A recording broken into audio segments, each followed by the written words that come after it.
இரட்சகருமாகிய இயேசு கிறிஸ்துவின் நாமத்தினால் மீண்டும் உங்கள் ஒவ்வொருவரையும் வாழ்த்துகிறேன். இந்த நாளிலும் வேதத்திலிருந்து ஆலோசனைக்காக தெரிந்து கொள்ளப்பட்ட வேத பகுதியானது லூக்கா எழுதின சுவிசேஷம் 18வது அதிகாரம் 14வது வசனம்.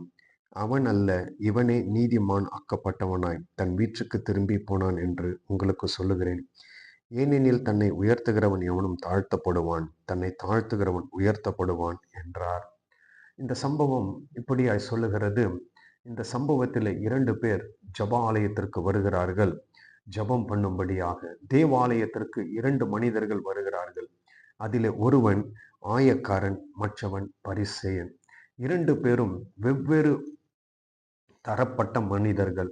பரிசேயன் வேறு ஒரு தரத்திலே உள்ளவன், ஆயக்காரன் வேறு ஒரு தரத்திலே உள்ளவன். இவர்கள் இருவருக்கும் ஒரு நாளும் ஒப்பிட்டு செய்து நாம் பார்க்கவே முடியாது. ஏனென்றால் அவர்களுடைய வாழ்க்கை தரம் வித்தியாசமானது, வேறுபட்டது. இந்த இருவரும் ஆண்டவருடைய சமூகத்திற்கு ஜெபிக்கும்படியாய் வருகிறார்கள். இதிலே முதலாவது பரிசேயன் என்ன செய்கிறான்? ஆண்டவருடைய சமூகத்தில் வந்து நிற்கிறான்.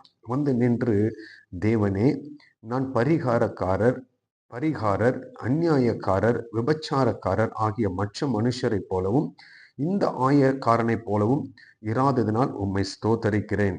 வாரத்தில் 2 தரம் உபவாசிக்கிறேன், சம்பாத்தியத்திலெல்லாம் தசம பாகம் செலுத்தி வருகிறேன் என்று தனக்குள்ளே ஜெபம் பண்ணினான். இந்த பரிசேயன் என்ன செய்கிறான்? ஆண்டவருடைய சமூகத்துல வந்து தன்னுடைய சுய நீதியை குறித்து அவன் பேசுகிறதை பார்க்க முடிகிறது. ஜெபம் பண்ண வந்தவன், இவன் ஜெபிக்க எப்படி ஜெபிக்கிறான் என்றால், இவனுடைய ஜெபம் சற்று வித்தியாசமா இருக்கிறது. இவன் என்ன செய்கிறான் என்றால், தன்னுடைய சுய நீதியை கொண்டு வந்து ஆண்டவருடைய சமூகத்திலே வைக்கிறான். நான் இதையெல்லாம் ஆண்டவருக்காய் செய்கிறேன், இதையெல்லாம் நான் கடைபிடிக்கிறேன் என்று ஆண்டவருக்கு முன்பதாக தன்னை உயர்த்துகிறதை பார்க்க முடிகிறது. ஆண்டவருக்கு முன்பதாக தன்னை மேன்மைப்படுத்துகிறதை பார்க்க முடிகிறது. தன்னுடைய சுய நீதியை ஆண்டவருக்கு முன்பதாக கொண்டு வந்து பேசுகிறான். ஒரு நாளும் நம்முடைய சுய நீதியை ஆண்டவர் ஏற்றுக்கொள்ளுகிறவர் அல்ல. ஆண்டவர் பார்க்கிற விதம் வேற, நாம் பார்க்கிற விதம் வேற. ஆண்டவருடைய பார்வை வேற, நம்முடைய பார்வை வேற. இந்த இடத்துல இந்த பரிசேயன் என்ன செய்கிறான்? தன்னுடைய சுய நீதியை வெளிப்படுத்துகிறதை பார்க்க முடிகிறது. ஆண்டவருக்கு முன்பதாக வந்து ஒரு பெரிய பட்டியலை போடுகிறான். போட்டுவிட்டு அது மாத்திரம் அல்ல, பக்கத்தில் இருக்கிற அந்த ஆயக்காரனோடு தன்னை ஒப்பிட்டு சொல்லுகிறான். நான் இந்த ஆயக்காரனை போல அல்ல. இப்படி நாம் ஒரு நாளும் ஆண்டவருடைய சமூகத்தில் செய்துவிடக்கூடாது. ஆண்டவருக்கு முன்பதாக இப்படிப்பட்ட காரியங்களை மற்றவர்களை நாம் ஒப்பிட்டு அவர்களோடு நம்மை உயர்த்தி ஆண்டவருடைய சமூகத்தில் ஒரு நாளும் கொண்டு போகக்கூடாது. அதை ஆண்டவர் ஒரு நாளும் அங்கீகரிப்பது கிடையாது. ஆண்டவர் ஒரு நாளும் ஏற்றுக்கொள்ளுவது கிடையாது. இந்த பரிசேயன் என்ன செய்கிறான்? இதைதான் அவன் செய்கிறான். ஆண்டவருடைய சமூகத்தில் போய் தன்னை மேன்மைப்படுத்துகிறான், தன்னை உயர்த்துகிறான். ஆனால் அடுத்ததாக அந்த ஆயக்காரன் ஜெபிக்கும்படியாய் வருகிறான். அவன் என்ன சொல்லுகிறான்? 13வது வசனம் இப்படியாய் சொல்லுகிறது. ஆயக்காரன் தூரத்திலே நின்று தன் கண்களையும் வானத்திற்கு ஏறெடுக்க துணியாமல் தன் மார்பிலை அடித்து கொண்டு, தேவனே, பாவியாகிய என் மேல் கிருபையாய் இரும் என்றான்.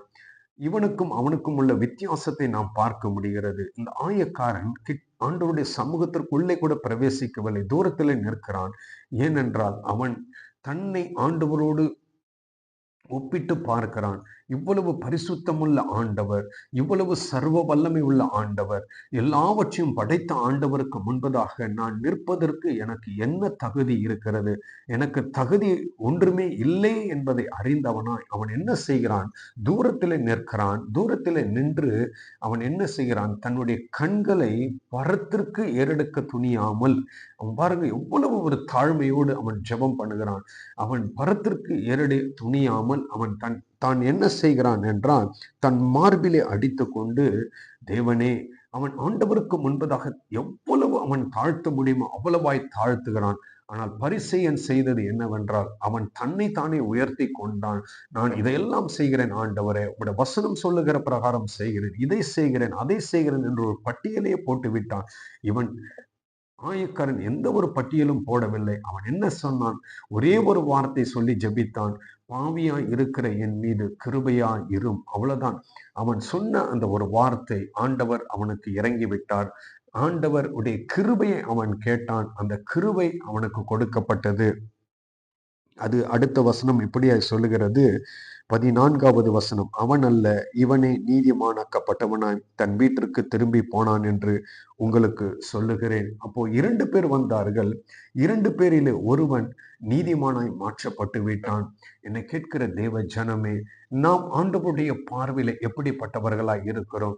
நாம் ஆண்டவருடைய சமூகத்திற்கு போகும் பொழுது, அல்ல ஆண்டவரிடத்துல ஜெபிக்கும் பொழுது நம்முடைய ஜெபங்கள் எப்படியா இருக்கிறது? நம்முடைய சுய நீதியை கொண்டு ஆண்டவரிடத்துல போகிறோமா?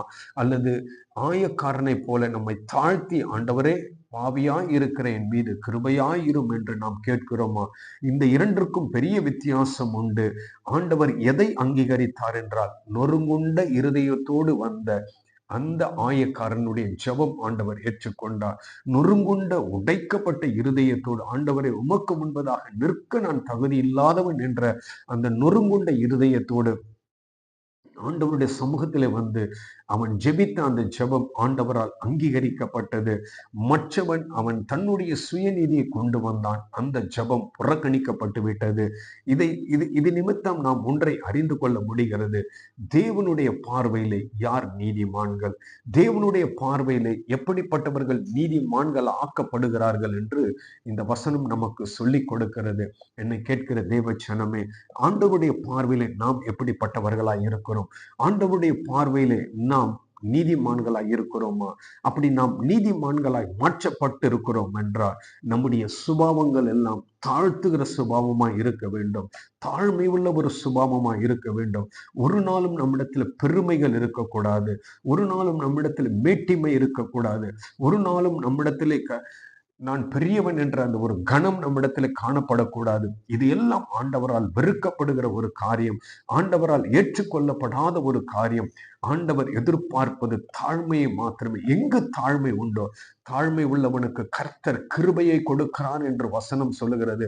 நாம் தாழ்ந்து எவ்வளவாய் தாழ்ந்து போகிறோமோ அவ்வளவுக்கு அவ்வளவு கிருபை நம்முடைய வாழ்க்கையில பெருகும். அதுதான் இந்த ஆயக்காரன் நன்கு அறிந்தவனாய் அவன் அதை ஆண்டவரிடத்திலிருந்து சுதந்தரித்து கொண்டான். அந்த வசனம் அடுத்த பகுதி இப்படியாய் சொல்லுகிறது. ஏனெனில் தன்னை உயர்த்துகிறவன் எவனும் தாழ்த்தப்படுவான், தன்னை தாழ்த்துகிறவன் உயர்த்தப்படுகிறான் என்றார். ஆண்டவர் இந்த நாளிலே நமக்கு சொல்லுகிற ஆலோசனை என்னவென்றால், ஆண்டவருக்கு முன்பதாக நாம் தாழ்மைப்பட வேண்டும். நாம் எவ்வளவுக்கு எவ்வளவாய் நாம் என்ன நீதி செய்தாலும், நாம் என்ன நல்ல காரியங்களை செய்தாலும், ஒருவேளை இது மனுஷர்களுக்கு முன்பதாக அல்லது நமக்கு முன்பதாக இது நல்லதாக இருக்கலாம். ஆனால் ஆண்டவருக்கு முன்பதாக அது எப்படி இருக்கிறது, ஆண்டவருடைய பார்வையில் அது எப்படி இருக்கிறது என்று நாம் பார்த்து ஆராய்ந்து அறிந்து கொள்ள வேண்டும். என்னை கேட்கிற தேவ ஜனமே, நீங்கள் நல்லது செய்கிறவர்களாய் இருக்கலாம், நன்மை செய்கிறவர்களாய் இருக்கலாம். ஆனாலும் நாம் என்ன செய்ய வேண்டும்? செய்ததை ஒரு நாளும் ஆண்டவருடைய சமூகத்தில் கொண்டு போய் பட்டியலிடக்கூடாது. அது நம்முடைய சுய நீதியை மேன்மைப்படுத்தி விடுகிறது, நம்முடைய சுய நீதியை உயர்த்தி விடுகிறது. இதை ஆண்டவர் ஒரு நாளும் ஏற்றுக்கொள்ளுவது கிடையாது. நாம் என்ன செய்தாலும், எப்படிப்பட்டவர்களாய் இருந்தாலும், ஆண்டவருடைய சமூகத்திற்கு முன்பதாக, தேவனுக்கு முன்பதாக போகும்போது, ஒரு தாழ்ந்த இருதயத்தோடு நாம் போகும்போது கர்த்தர் நம்மை உயர்த்துவார். கர்த்தர் நம்மை நீதிமானாய் நடத்துவார். நாம் ஜெபிக்கலாமா? நேசித்து நடத்துகிற அன்பின் ஆண்டவரே, இந்த நாளுக்காய் நன்றி. அப்பா பிதாவே, வாசித்து இந்த வேத பகுதியில 2 மனிதர்கள் உம்மிடத்திலே வந்தார்கள் ஜெபிக்கும்படியா. ஒருவன் பரிசேயன், மற்றவன் ஆயக்காரன். ஆண்டவர் ஒருவனை தள்ளி ஒருவனை ஏற்றுக்கொண்ட ஆண்டவர், ஒருவனை நீதிமானாய் மாற்றி என் ஆண்டவர் அனுப்பினீர். எங்கள் ஒவ்வொருவரையும் என் ஆண்டவர் அப்படியாகவே நீதிமானாய் மாற்ற உதவி செய்யும்படியாய் ஜெபிக்கிறேன் ஐயா. அப்பா பிதாவே, கேட்கிற ஒவ்வொருவரும் உமக்கு முன்பதாக தங்களை தாழ்த்துகிறவர்களாய், தாழ்மைப்படும்படியா, இருதயத்தில் தாழ்மை உள்ளவர்களாய் காணப்பட என் ஆண்டவர் உதவி செய்யுங்க. எல்லாவற்றையும் உம்மிடத்திற்கு கரத்தில் ஒப்பு கொடுக்கிறேன். துதிகான மகிமை எல்லாம் ஒருவருக்கே செலுத்துகிறேன். இயேசு கிறிஸ்துவின் நாமத்தில் பிதாவே, ஆமென். இந்த வார்த்தையின்படி தாமே கர்த்தர் உங்கள் ஒவ்வொருவரையும் ஆசீர்வதிப்பாராக. ஆமென்.